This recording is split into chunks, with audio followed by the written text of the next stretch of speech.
Welcome to In Her Image, a podcast where we seek and celebrate our Mother God through scripture, mythology, theology, scholarship, and the arts. I'm your host, Meg Ritmanick, and today I am again with Pam England, and we are going to kind of take this story and break it apart and see how it can impact our life. So tell me more about how mythology can apply to us in our lives. Well, mythology is an ancient way of teaching psychology, and myths often accompanied ritual initiation or preparation for initiation because they are an internal mirror or a map of initiation or the heroic journey, if you like. So when we learn a great myth, or when it's told to us, oral storytelling is possibly the best way, but reading it is how we often gain access to it nowadays. As we're absorbing this myth, the mind makes unconsciously, it just makes association. I am like this archetype or this character in this story, or that is like what I am experiencing. So as we begin to identify with the protagonist, we begin to watch, well, what does this character do? What does this character learn? But every part of a myth is built on an archetypal character, archetypal symbols, which means that they are ancient and universal, that everyone in every culture throughout any time period can identify with them because they're in the unconscious pool and we all have access to it. It's not a personal story or doesn't belong to a personal culture. It belongs to humanity. The symbols themselves are ambiguous. They have some idea, maybe some shared meaning among people, but what's beautiful about it is that they're ambiguous and that you can make it specific to you and you can use it in your own specific way. So with that said, what are some of the meanings that we could take from the story? I think we'll kind of just start with the beginning of like preparing to answer the call of the underworld. Inanna does all these things to prepare. And what are some of the things that we could maybe make a correlation to our life as we are preparing to go into the underworld? Well, when you think about Inanna's journey, it begins long before the call to this particular initiation. She was called to be a warrior, which offers her a certain kind of spiritual, emotional preparation, physical stamina, a courage. She was also called to be a priestess, who was priestess of 7 temples, which is, in Sumer, that would be like an administrative role. It's a woman of power, maybe administrating the marketplace that was at the temples, but also there was the spiritual work or blessing of babies or teachings. So her preparation began before her call, and just as in our lives, this is true. Our whole lives, from the time we're children and we have seemingly random experiences that will one day be something we can draw upon for either resilience or skill or knowledge. And we don't know that that's why we have those experiences or exposures to. Some things are positive, some things were hard, but all of that prepares us for this great journey. We usually have 1 or 2 really big initiations in our life and then many, many smaller ones. But at some point, there is a call from the great below. Inanna turns her ear to the great below, and Inanna turns her mind to the great below. She begins to feel this call from the unconscious that she needs to do something she hasn't done before. And that's true for us too. We're going along in our lives and suddenly something says, there's something I have to do. And we don't know how to do it, or even if we should. But then we begin. And the preparation then goes from the unconscious preparation phase, which is what I just described as all these things that have happened in your life that have given you the unconscious preparation And now there's the conscious preparation, which sometimes we choose and sometimes it falls in our laps.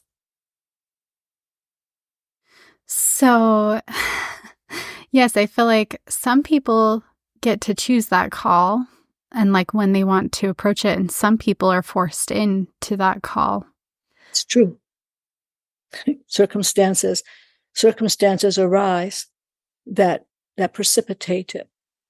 But what does precipitate the answering of a call is that something in your, well, first of all, it could be destiny, fate and destiny. But there's something in your life that becomes so uncomfortable that you can't sit with it any longer as it is. We can't accept watching it on the outside or feeling it on the inside. And that combusts the action to answer the call, to begin.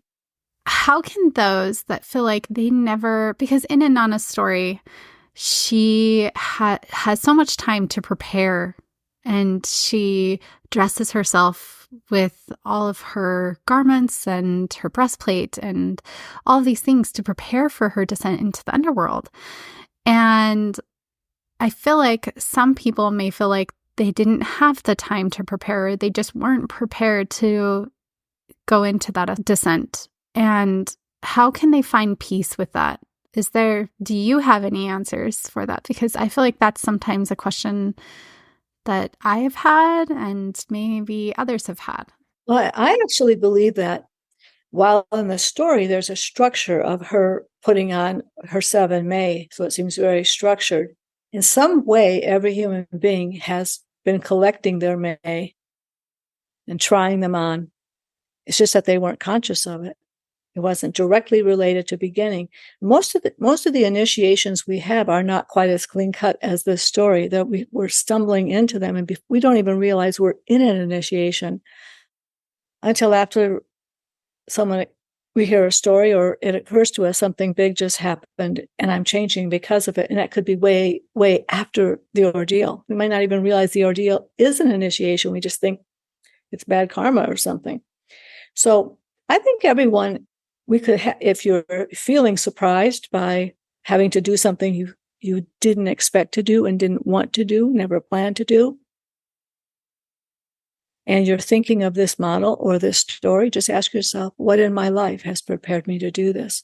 And just begin to draw from one small thing. Could be something your grandmother told you. It could be that I ran a marathon once. It could be, even a character in a novel who inspired you and suddenly you're embodying that character, that inspiration to emulate somebody.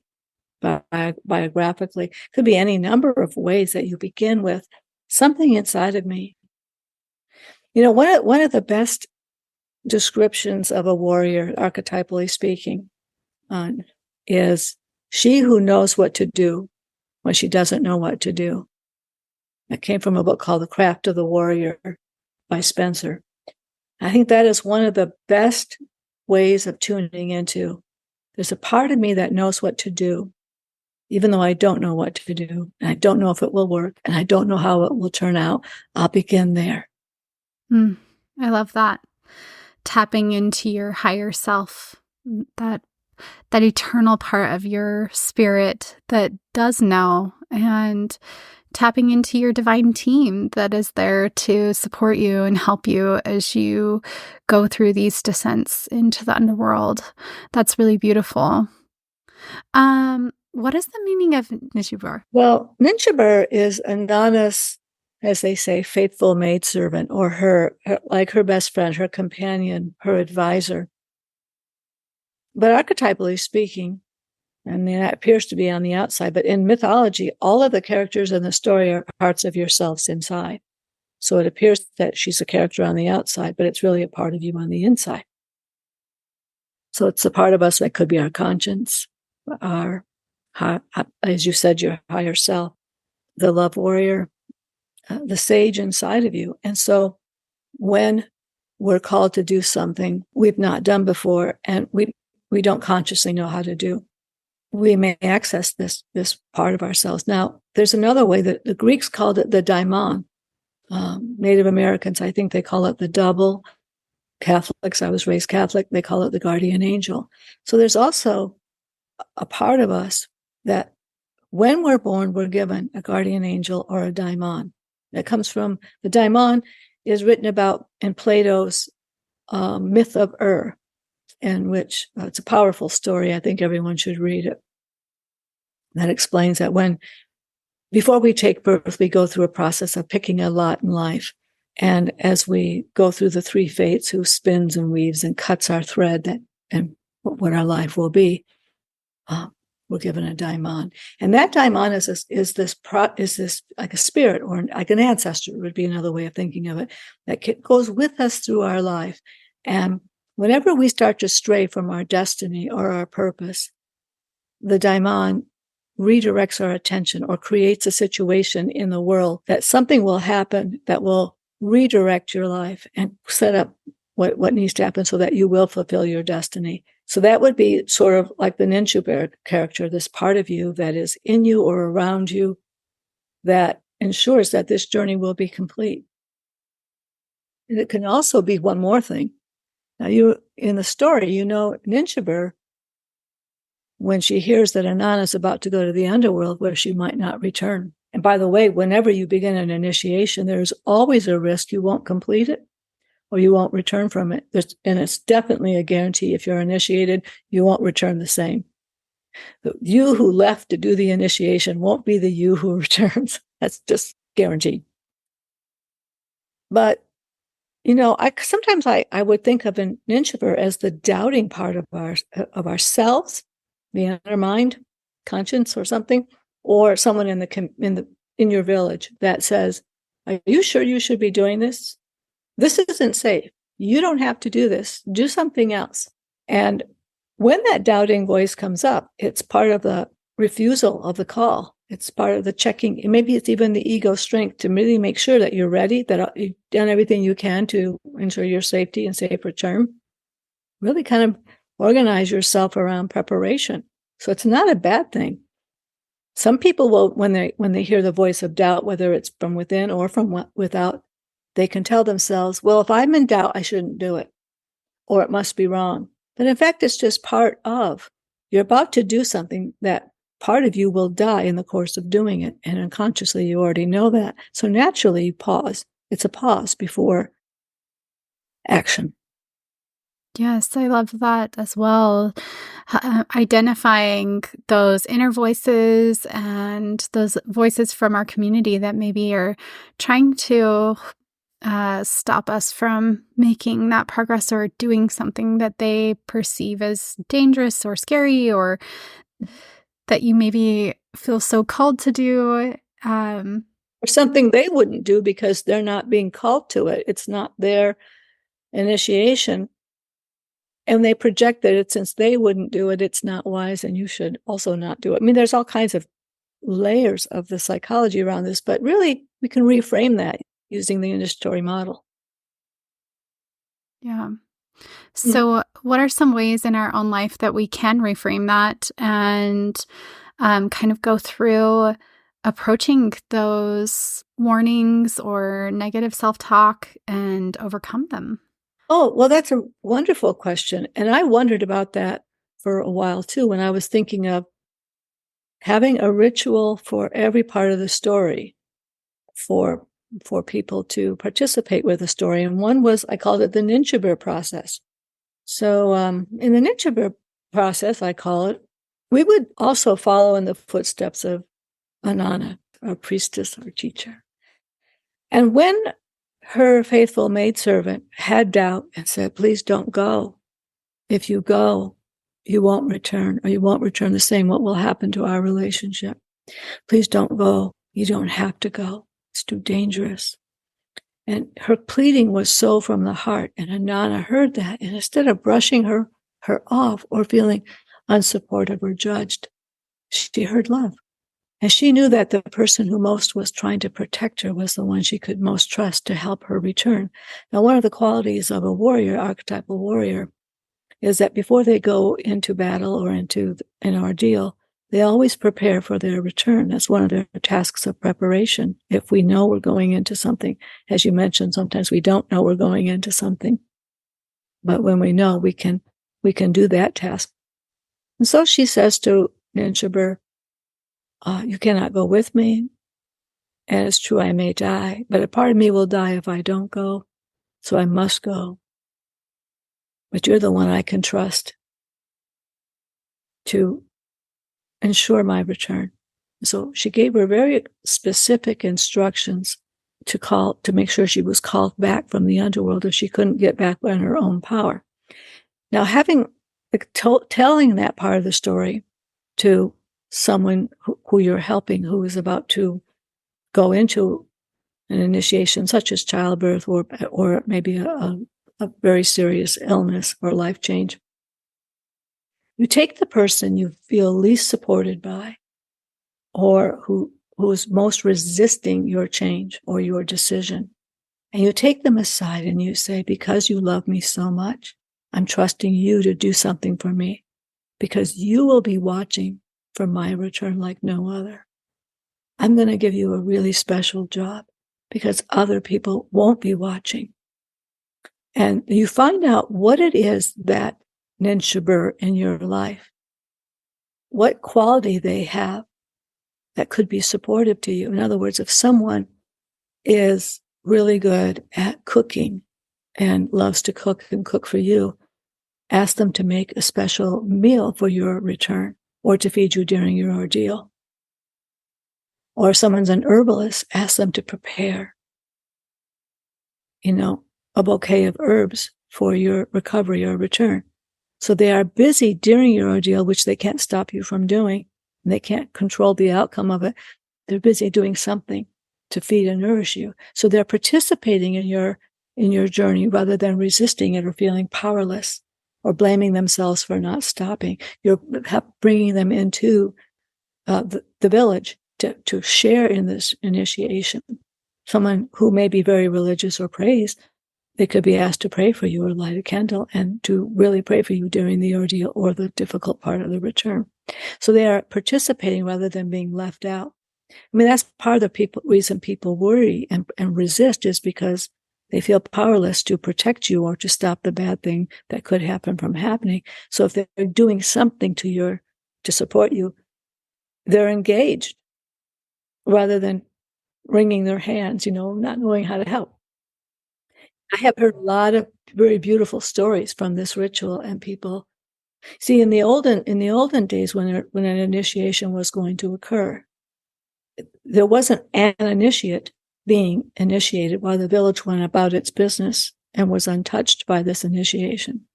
In the olden times, the elders knew that when one person changes, the whole family or the whole village or the whole workplace, whatever it is, changes with that person. So they would involve everyone with a task because their relationship to that person was going to change before, during, and after the initiation. So they didn't hear about it. They actually participated in it in some useful way. That is so beautiful. And I'm sure it's going to be super applicable for our listeners as they go through their own faith journeys and the initiation of following and loving their mother God, because that is a big reason why we do this podcast, is to support women that are seeking her and coming to know her. And a lot of them have Nishubars in their life. And I'm sure that they'll be able to use that as they go through their journey. So thank you. So let's talk about the gates that Inanna descends through and their possible different meanings and how we can apply those to our lives. Because stories are ambiguous and not specific or rigid, a story listener and even a storyteller who's sharing the story can move around the gates in terms of, in one of the versions, the crown is taken first, but it could really be anything could be taken first because a crown is representative of something. But in your own experience, when you're in an initiatory process and something is taken, what's taken might be more representative of a breastplate, like your heart is broken or your heart is opened, versus your tower of books on your head, your crown of acquired knowledge is taken for. Well, gates is a symbol, powerful symbol. Well, gates have two things. They have thresholds as part of the gate idea, and that is, as we're going through a transformative experience, we're going from what is known to what is unknown. And that's what the gate represents. On one side of the gate, we're standing on the ground of what we know, we already believe in, where we're comfortable, consciousness. And when we cross the threshold, we're stepping literally into the unknown, the unknowable, to darkness sometimes, but sometimes a whole different set of rules or expectations. Or when we cross the threshold, we may be asked to do the one forbidden thing that we don't have to do so long as we stay put in our comfort zone, right? Mm-hmm. We don't know what's going to be on the other side. And I think this is one of the most powerful parts of the story, is that not only does she cross the threshold once, but 7 times. And 7 is the number of hardship and endurance and, of initiation. So she goes from what she knows to what she doesn't know. And as she walks through it, walks along, she starts to realize, okay, I'm kind of getting familiar with this part of the path, still breathing, I'm sort of finding my way. And then maybe she starts to kind of maybe get a little more comfortable with this new territory, either symbolic, spiritual, and inner, outer. Then there's another gate. And she can't just cross through. She has to knock. She doesn't have the keys. She has the keys in the upper world, but not the keys in the underworld. Now here, there's a gatekeeper. At these gates in mythology, there's always a gatekeeper. And the gatekeeper could be a dwarf, it could be a dragon, it could be the 3-headed dog, Cerberus. There's always a gatekeeper. And the gatekeeper is also within us, and it could be something that even feels like it's outside of us. But there's a part of us that wants us to pause before we step over a threshold. That's our inner, wise, ancient gatekeeper who says, wait, breathe. Who are you? Why are you at this gate? What are you seeking? It doesn't tell you what to do, but it says for you to have the treasure, what's the gate keeping you from? A treasure. There's something behind that gate that is you've not yet had access to. Knowledge, far-seeing, healing, something that is not yet even in your consciousness. And in order to have that, you have to pay a price. You have to give something. Well, nobody wants to give up anything on these ordeals because they're still in their ego. The whole point of these initiations, these mythical stories is, we keep wanting to be who we are, who we identify as, who people told we were, how we worked hard to get where we are. So we want more. We think we can just have it because we demand it or because we're good or whatever. But in this mythical world, there's a rule that in order to have what's behind that gate, you have to pay.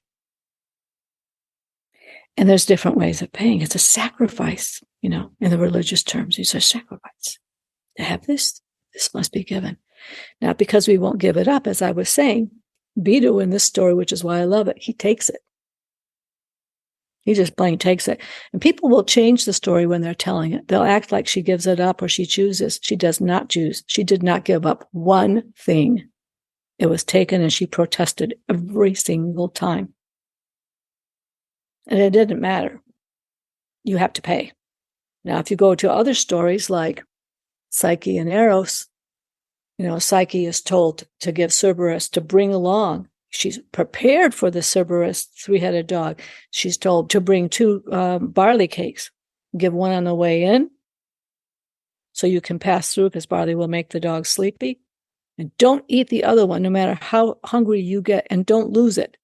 And when she leaves the underworld, she cannot get past that gate again. She will be remaining in the underworld forever. So she has to be controlled and conscious and determined through all of her ordeals in the underworld to preserve that second barley cake. It's powerful to be taking care of your ego while you're losing your ego enough to make sure you survive. And then she gives the barley cake on the way out to these snarling dogs, and they go to sleep and she can pass out. Interesting, because she needs that ego to survive this world.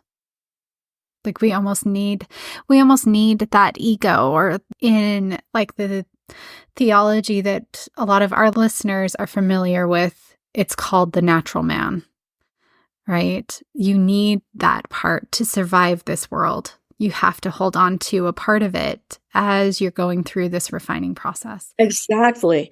And that also takes the child, which she was a maiden, and it brings her towards her adult, and she's pregnant. She's going to become a mother. So it's developing the adult from her maiden. Someone will take care of me, la-di-da, kind of, I'm beautiful, and kind of dancing through life. And it's like, Eros loves me. And all of a sudden she's like, oh gosh, I have to really take care of things here. I have to bring things with me and I can't lose them, and I have to follow instructions. So it's actually strengthening the ego, or strengthening the backbone. Or if you will, she's all in her too much of her feminine, which is part of what mythology always starts off with. Someone's in there too much in their feminine, and now they're developing more of their masculine, their strength. They're going forward. They're finding order, creating order in their lives. Or they got too much order, and now they have to find the feminine. Mm-hmm. And then that bringing things into balance. Brings things into balance. And it's just it's the natural order of mythology and the natural order of initiation. Yeah.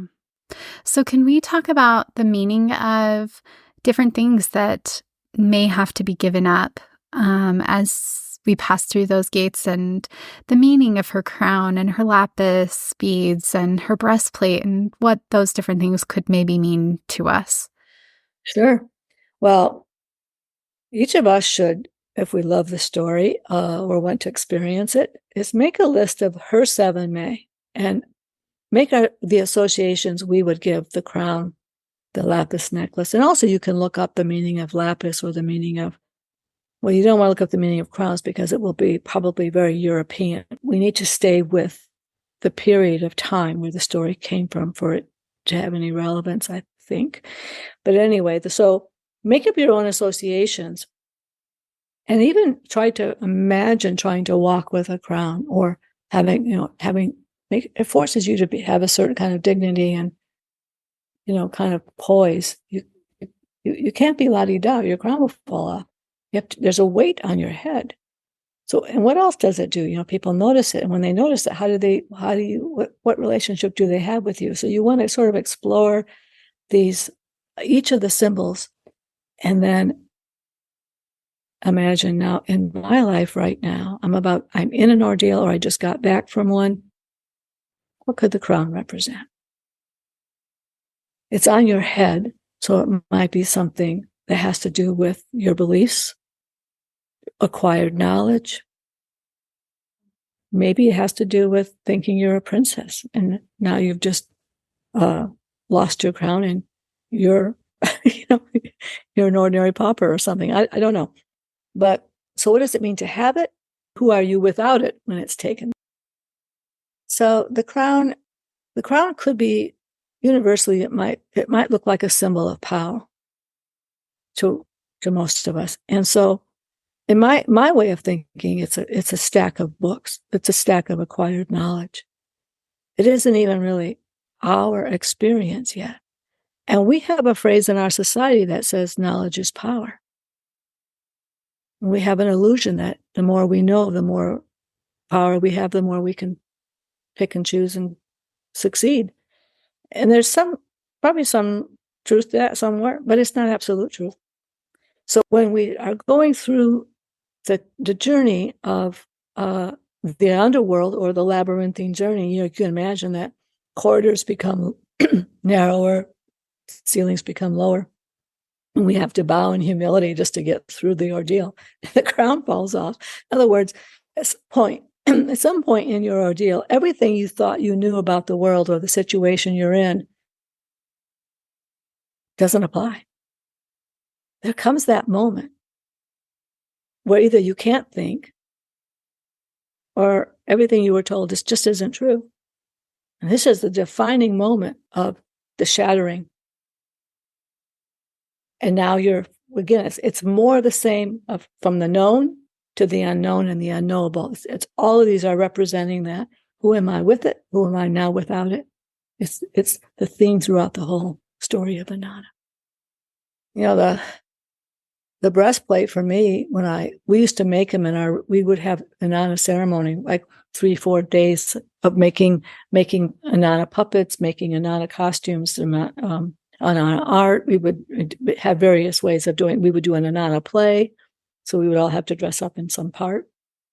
We did a lot of different work with it, reenacting, embodying the story. But when it comes to the breastplate, you have to really feel like, what is it protecting? Your femininity, but also your heart.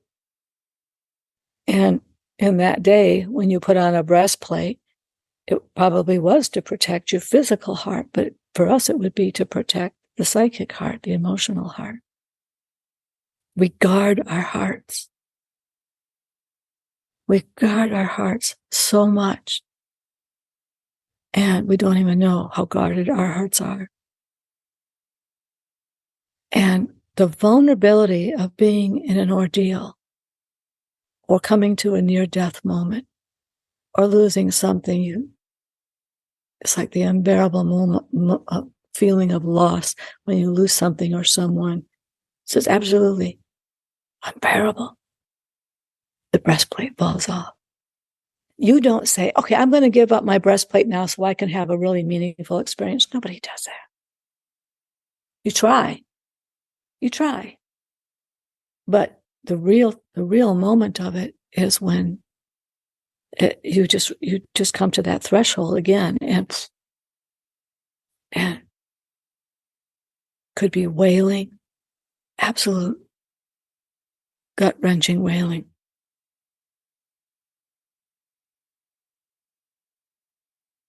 And there's something so pure in that, so powerful, that we cannot create it with our minds. It has to be given to us through a great loss. And that's losing the breastplate. So we're in battle now with not someone else, but with our own beliefs and our own constructs and our own resistance and our own lack of self-worth, or whatever it is we're struggling with here. We're in battle.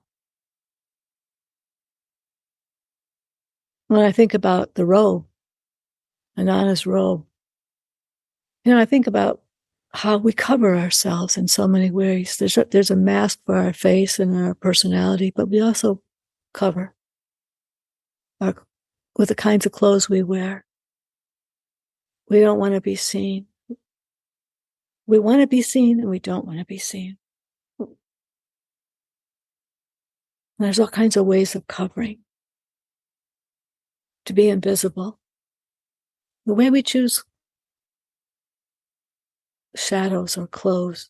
There's so many ways we do it. And to suddenly have this thing that protects your sexuality, your form, your body, just being seen in any way, it's suddenly taken away, and there you are. You're completely visible, the thing you thought you wanted, and now it's like... And the problem is, if we cannot see ourselves whole, and we cannot accept how we see ourselves, how can we accept how other people see us? And so we hide. I think there's a very powerful time when her robe is taken.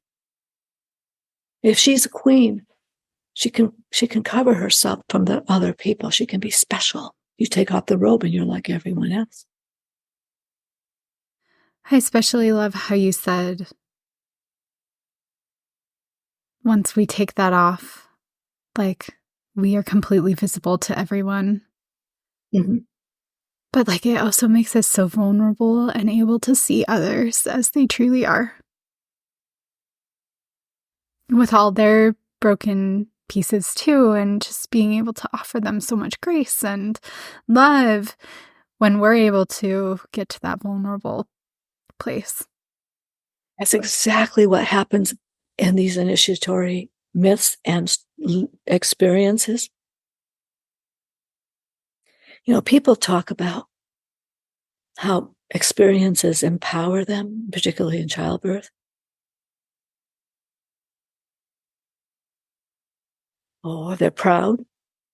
And that tells me right there that they didn't have an initiatory experience. They missed because they didn't know to look for it. No one guided them. Because when you have an initiatory experience, just what you said will happen. Two things. One is that you experience humility, not shame, but the humility of humanity, just being a human. And you become one with everyone's humanity.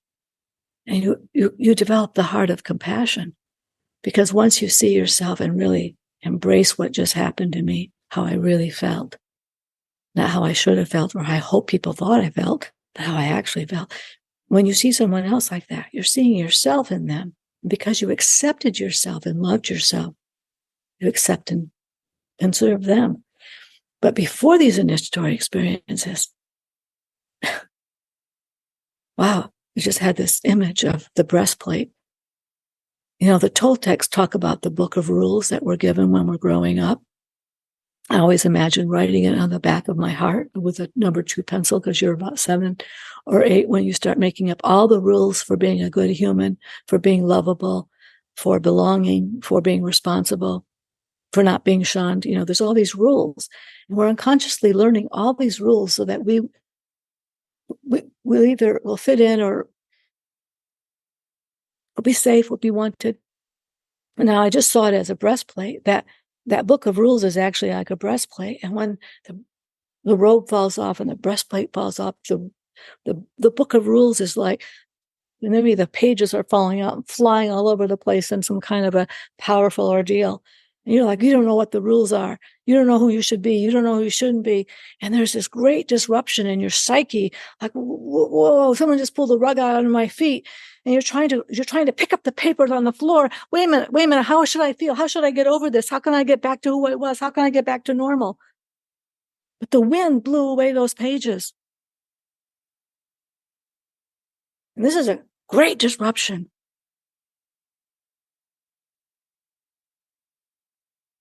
And that brings us to the hook.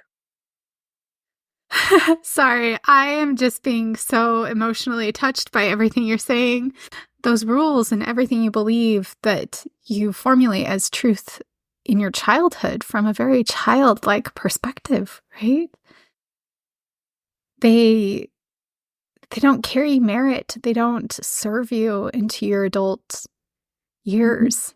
If you continue to live on those rules and those beliefs, you will always live in a childlike world. Exactly. You do not realize your full potential as a human. I mean, you may achieve a lot, but this is, yes. You were asking about the things that are taken by Biddu, and we're here at this. There's going to be a page in the rule book that's going to be taken, and you are not going to give it. You won't even know it's taken until you realize you did the one forbidden thing, or you don't know who you are. And if you think about it, and again, we're using symbols and myth instead of psychology in the normal way of using psychology language. We're using mythological symbols, and it makes it a lot more interesting to me, tangible somehow. Yeah, me too. And once that rule is gone, then your initiated self can then say, and you examine, that's the return, but these rules are not absolutely true, but when we were children, they were, because if they weren't absolutely true, we could get in a lot of trouble. Every rule is relative. It probably has some degree of fitting in somewhere. It just shouldn't be absolute. And that's what gets altered. Yeah. And as you were talking about, like, you go through these gates and you receive new knowledge. And when we receive new knowledge, it's line upon line, precept upon precept. But sometimes we teach things to children to help them understand it through fairy tale or through an untruth, to give them that base knowledge. And then that kind of has to disappear so that you can have a deeper, more profound knowledge of truth. When you get to the child's understanding, you know, And as we become adults, our understanding expands. What about the lapis beads? What could those represent? Well, lapis was only worn by royalty and Sumer. I think it represents the night or the unconscious. I mean, it's a symbol of, definitely was a symbol of power for them and beauty. And what about the scepter? Well, it wasn't actually a scepter. That would be more European, but in Sumer, it was called the rod, the lapis rod and ring, the golden ring and a lapis rod. Nobody actually knew for sure, that scholars, what it meant, although it does look like a 1 and 0, which is sort of interesting in the computer world. But so I had to come up with my own thought about it, because it was called the lapis measuring rod in the ancient text. That's how it was translated anyway. And I thought about this. Now, this is, again, it's ambiguous. My interpretation, not necessarily true. I just had a new thought actually talking to you. So I love when those new connections come. It's my favorite part of life. Well, the ring being gold, is a symbol of wholeness, unity. But gold is a very powerful metal because it's malleable. And it's also in alchemy. It's the element that we're looking to derive from the lead in our lives. So there's lead in our stories, lead in heavy, something heavy, dark, basically pretty useless to us in a way.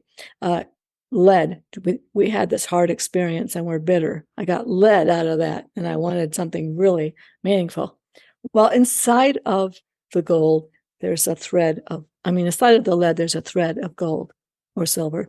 And the whole idea of alchemy or transformation is to go in there and find it.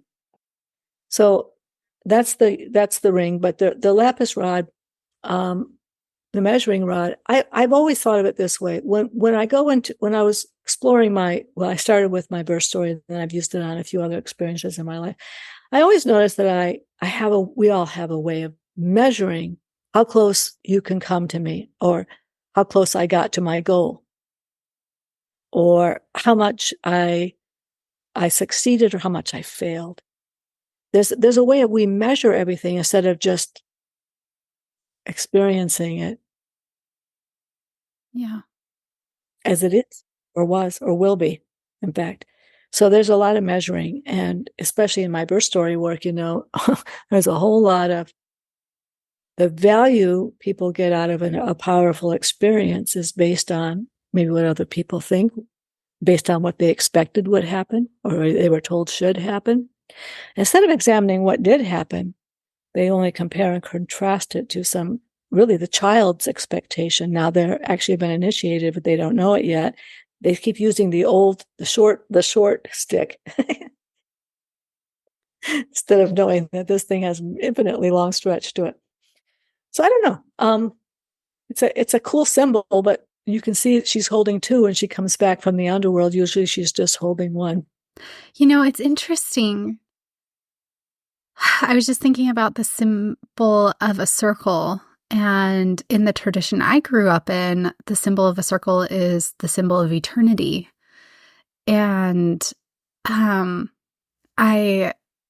my own experience and some sacred experiences that I've had, I got to see myself as I am in the eternities, like my eternal self.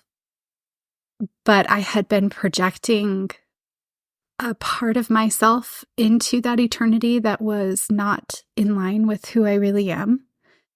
And what my spiritual guide was trying to teach me is who I really was in eternity. And so maybe she had, for me, when I'm hearing this story, it's like giving up that version of myself that isn't meant to be a part of the eternities. Interesting. See, that is a beautiful example of making it relevant to you in a way that couldn't be written by anybody else but you or people in your group. Beautiful. I don't think of it. I will say this, that sometimes the measuring rod, when I do work with childbirth, I equate it with the birth plan. You come in with something that's, if you rolled it up, it would look like that. Or just a life plan, right? We all have dreams and aspirations of things we want our life to look like. Yeah.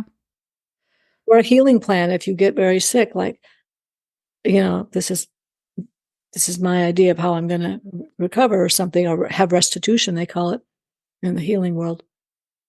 But so Bidu just takes that and says, don't think so. That's not how this is going to go. So you're going to have to wing it.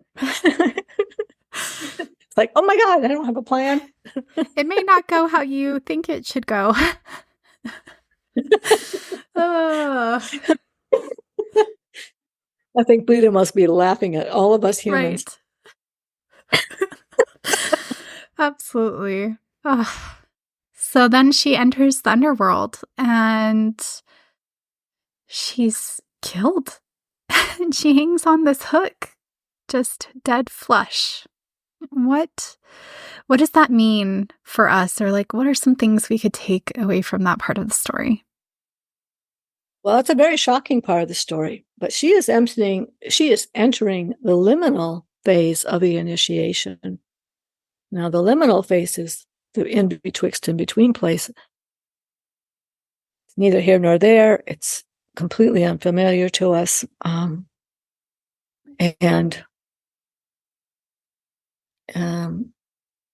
we don't know who we are. In this liminal space, there's always like a still point. I mean, there's all this chaos coming into it, kind of like all this chaos. And then as we enter it, it's almost like being in the eye of a hurricane. There's a still point.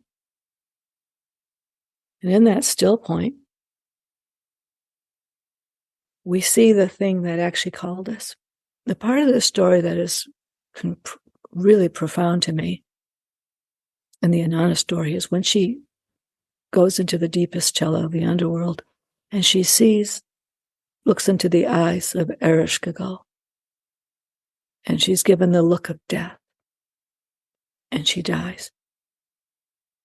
She dies from the shock of realizing that the one who called her is the part of herself that she's always denied and rejected. And now she's just seen that part that she's tried to run from and hide and bury under all of her busyness and masks and whatever other strategies she had. And now she's suddenly seen this part of herself. And it's like a shock to the psyche that I too am that I have always denied. But Ereshkigal is actually not a witch. She's her. She loves her. She wants her to see herself, all of herself, not just the queen and the warrior and the priestess, but also this. So she dies. She has to die because in the liminal place, the seed has to be placed into darkness in order to swell and sprout a new life, to be reborn. It has to be. So she dies. She falls on the ground, and that's that.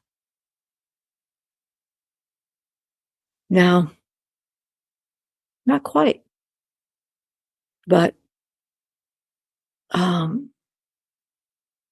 that death, it's necessary. Absolutely.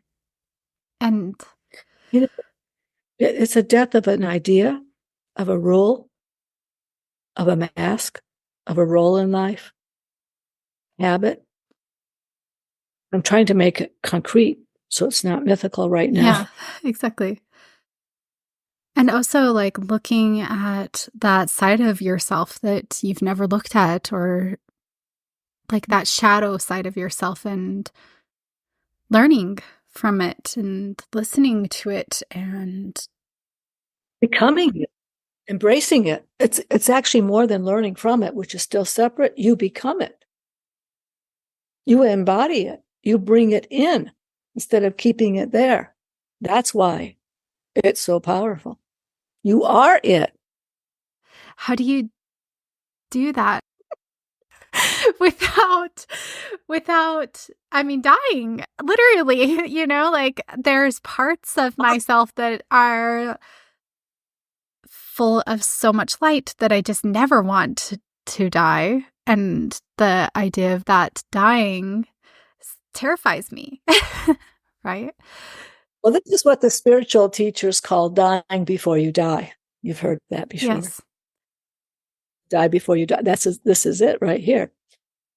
So it's not a physical death. In fact, it's in some ways only possible if you're in body. I think. I could be wrong about that, but I'll find out soon.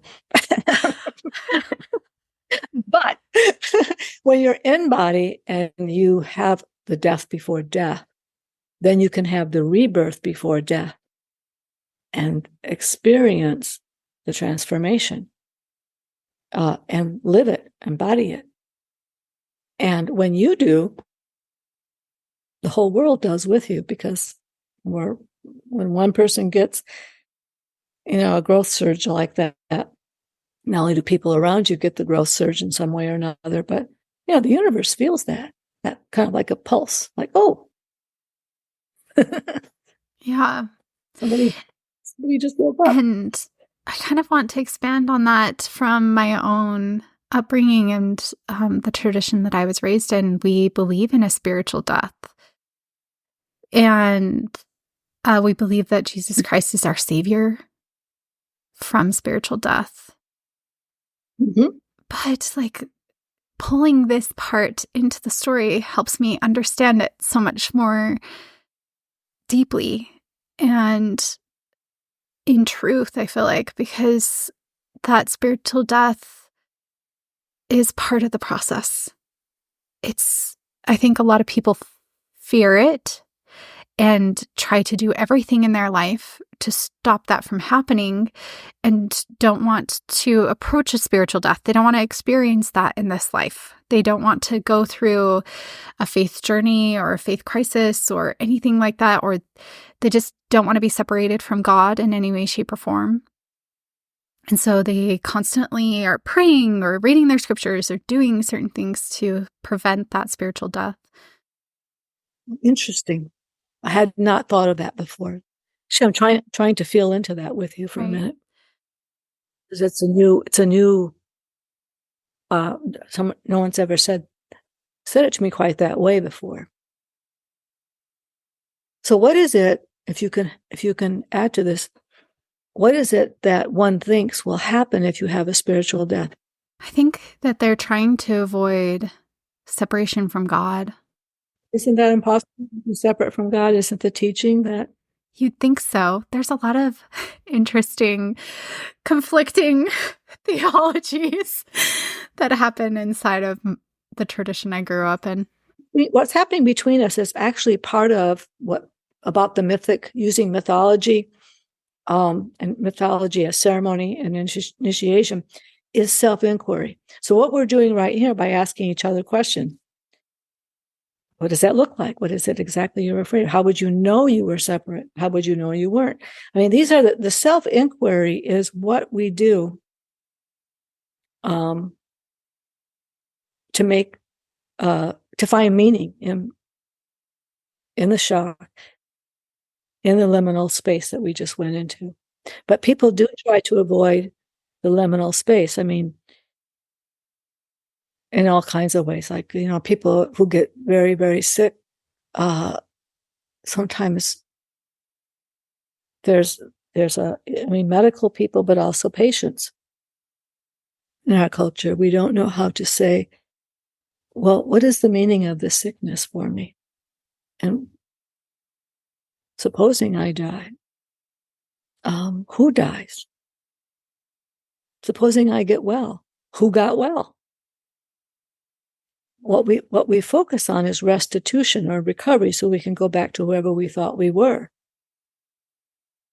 But so we're trying to go, trying to go backward through the gate, but go back up the gate instead of going all the way down to see what's there. Yeah. Go to the liminal place. Well, and I feel like the meaning that I'm taking from it is that in order for us to make our spiritual progression, and that we have to go to that liminal space and we have to face that shadow and we have to spiritually die. We have to go through that death. And that then, like, our saviors come, and that's the next part of the story, right? The ones that bring the food and the water of life, that resurrect our souls and help us to then become complete and whole and go through that healing journey of ascension. So with that said, we're going to end this episode, and in our next episode, we will go over the ascension and what that looks like.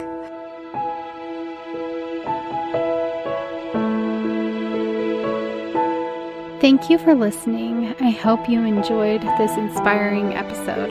Feel free to share it, and if you haven't yet, please leave us a review. If you'd like to support the podcast, you can make a monthly donation at anchor.fm/inherimage.